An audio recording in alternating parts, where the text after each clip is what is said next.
Allah subhanahu wa ta'ala will reward you. How much? 10th, 700. Yeah, sometimes Allah subhanahu wa ta'ala will reward you uncountable. Just for your $1. You never say that I spent all my time in the masjid. I did this, I did that, but I haven't been rewarded. Never say this. If you spend $1 here, check your balance and tell your accountant to study last 10 to 15 years of your accountancy. He will let you know. He will tell you something you've done in your life is going up. Is going up. Nobody can tell that I donated in the masjid, but my accounts after that went down. I am now helpless. You cannot say that. যারা আমরা অনেক সময় বলি আমরা মসজিদে এই করেছি, মসজিদ অনেক, হ্যাঁ, মসজিদের সাথে আপনি যখন জড়িত হয়েছেন, নামাজ পড়েছেন, নামাজের মাধ্যমে মসজিদকে আবাদ রেখেছেন, একটা অপরিষ্কার কোন জিনিস দেখেছেন, পরিষ্কার করেছেন, একটা টাকা মসজিদে দিয়েছেন, আমার আল্লাহ বলছেন মান ইউকরিদুল্লাহ কারদান হাসানা ফায়ুদাইফাহু লাহু আদাফান কাসীরা। আপনি সামান্য দান করেছেন, আমার আল্লাহ এটাকে ডাবল ট্রিপল করে দেবে, দুনিয়ার মধ্যেও দেবে, আখিরাতের মধ্যেও দেবে। ওয়া মা আতাইতুম মির রিবান লিয়ারবু ফি আমওয়ালিন নাসি ফালা ইয়ারবু ইনদাল্লাহ ওয়া মা আতাইতুম মিন যাকাতিন তুরিদুনা ওয়াজহাল্লাহ ফাউলাইকা হুমুল মুদঈফুন। আপনি আল্লাহর রাস্তায় দেবেন, আমার আল্লাহ সেটাকে ডাবল, 3 ডাবল, 4 ডাবল, 10 ডাবল করবে। হাদিসের মধ্যে আসছে একটা করলে 10টা অথবা 700টা অথবা বেলা হিসাব। সুতরাং এটা বলার কোনো সুযোগ নাই যে আমি অনেক কিছু করেছি, আমি কিছু পাই নাই। আপনি কোন কোন জায়গায় আল্লাহ আপনাকে সেটেল করে দিয়েছেন আপনি কল্পনাও করতে পারবেন না আমার ভাইরা। নতুবা মসজিদের ইমাম বাংলাদেশে, আমাদের মসজিদের ইমাম 1200 টাকা বেতন পাইতো। আমি তখন ক্লাস 10 এ পড়ি, 10 গ্রেড পাস করে ফেলছি, তখন ওনার বেতন 1200 টাকা। বলেন তো দেখি বাংলাদেশে 1200 টাকা দিয়ে কি করবেন আপনি? হুজুর আমাদেরকে একদিন বলতেছেন, বেটা 1200 টাকা বড় কথা না, এই 1200 টাকা এরা কোনোদিন আমাকে একসাথে দিতে পারে নাই। ইন্না লিল্লাহ। তো হুজুর কি রকম দেয়? তোমাদের এখানে 3টা 4টা বাড়ি আছে না, তোমাদের বাড়িটা আগে আসে 400 টাকা, এরপর অমুকের বাড়ির আছে 200 টাকা, এরকম করতে করতে এরা হিসাব করে বলেছে 1200 টাকা দিছি। কিন্তু উনি ওই শর্ট টাকা দিয়ে, ওই শর্ট অ্যামাউন্ট অফ ক্যাশ দিয়ে উনি আমাকে বলতেছেন, শেষ যেবার দেখা হয়েছে ওনার সাথে, উনি বলতেছেন, বেটা আল্লাহর মেহেরবানিতে সমস্ত আশা আল্লাহ পূর্ণ করে দিয়েছেন।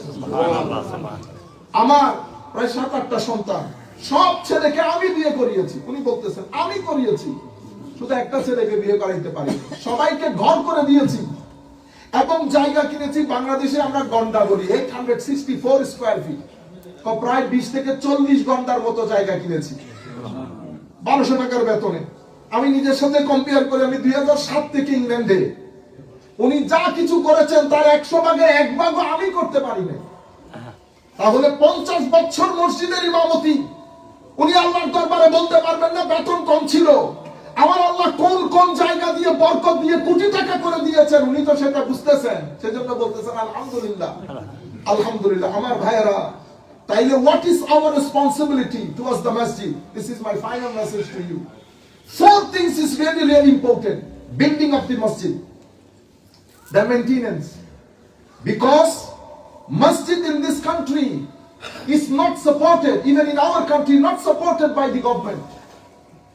But in this country, especially these types of masjid, they are supported by our money. So main thing is building and maintenance. The रीढ़ का हड्डी, हमारी पाकिस्तानी भाई लोग कहते हैं रीढ़ का हड्डी, यानी the main point, the key point, that is money. So I would request my dear brothers, when you spend your money in the Jummah prayer, especially please look at your salaries, wages, how much money you are given a month, you are earning a month. Based on your earning, then donate to the masjid, because this masjid is most important for your life. You spending all your money in your house, fair enough, very good, but at the same time you spend some money in the masjid as well. This is your future, your funeral prayer, your children, their education, their moral education. This is your spiritual healing center. Your depression, your mental anxiety, everything. You are being healed by the masjid, my dear brothers. That's why I would request you, when you donate to the masjid, bear in mind, does it go with the wages that you are earning a month? Second most important thing is, and I would like to, alhamdulillah, thank all my brothers. Before 2 weeks of Ramadan, we had a fundraising program. Because Ramadan is the main month for the masjid, for the madrasa, and for the welfare house, Yatim Khana. Because our yearly expenses we try to earn in the month of Ramadan. So my dear brothers, alhamdulillah, 2 weeks ago we did fundraising. So many of our brothers took part. Jazakumullahu khairal jaza fid darain. Allah Rabbul Alamin আপনাদেরকে হাসানুল জাযা নিয়ামুল বদল দান করুন। Second thing is cleanliness, my dear brother. Holy Prophet sallallahu alaihi wasallam used to clean. Hazrat Umar radiyallahu ta'ala anhu, once he visited Masjid Quba. After praying 2 rakat of nafal, he started cleaning the masjid, Masjid Quba, and he was the Khalifa of the half of the world, Prime Minister of the half of the world, was cleaning the masjid. That's why I would like to request all the musallis, when you use the toilets or any parts of the masjid, if you see a dirt, try to remove it. This is the sunnah of Holy Prophet sallallahu alaihi wasallam, sunnah of the companions and sunnah of the greatest pious people of Allah Almighty. So cleanliness very important. Yourself have to be clean. When you come, clean the masjid and keep it clean. 2 things. Third thing, sanctity of the masjid. Holy Prophet sallallahu alaihi wasallam said, they will come. The last hour, Qiyamah will not happen until people are boasting for their masjid. Our masjid is more beautiful. And Holy Prophet said, Qiyamah will not take place until my ummah raising their voice inside the masjid, fighting each other inside the masjid. My dear brother, this is really, really sad. Don't do this, my dear brothers, because some sins will disturb you. Some sins will disturb whole of your family. Don't do this. আমাদের চট্টগ্রামের একজন ছিলেন, আমি নাম বলতে চাচ্ছি না, হাজিদেরকে কষ্ট দিয়েছেন, রেসপন্সিবল পারসন, হজ উমরা করতে গেছেন, 2 জন বাদে ফ্যামিলির সমস্ত মানুষ অ্যাক্সিডেন্টে মারা গেছে।